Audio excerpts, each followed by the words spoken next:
روایت ہے کہ جب آدمی کی زبان بند ہو جاتی ہے تو 4 فرشتے اس کے پاس آتے ہیں اور سلام کرتے ہیں۔ پہلا فرشتہ آتا ہے تو بعد سلام کے کہتا ہے، اے بندے اللہ کے، میں تیری روزی پر موکل تھا۔ میں نے تمام زمین پر پورب سے پچھم تک تلاش کیا مگر تیری روزی کا ایک لقمہ بھی کہیں نہ پایا۔ پھر دوسرا فرشتہ آتا ہے اور سلام کے بعد کہتا ہے، اے بندے اللہ کے، میں تیرے پانی پر موکل تھا۔ میں نے تمام زمین پر پورب سے پچھم تک تلاش کیا مگر تیرے پینے کو ایک قطرہ پانی کہیں نہ پایا۔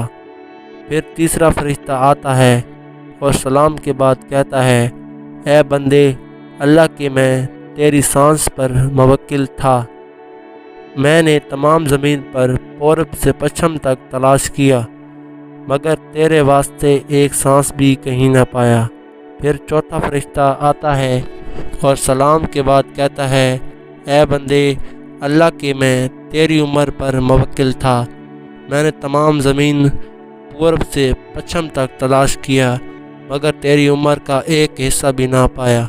اس کے بعد نامہ اعمال لکھنے والے 2 فرشتے اس کے پاس آتے ہیں اور سلام کے بعد کہتے ہیں، اے بندے اللہ کی، ہم تیرے اعمال لکھنے پر موکل تھے۔ اور نامہ اعمال اس کو دکھائیں گے اور کہیں گے، دیکھ یہ تیرا نامہ اعمال ہے۔ اس وقت میت کی آنکھ سے آنسو جاری ہو جاتے ہیں اور دائیں بائیں دیکھتا ہے اور نامہ اعمال پڑھنے سے ڈرتا ہے۔ اس کے بعد ملک الموت اس کی روح قبض کرتے ہیں۔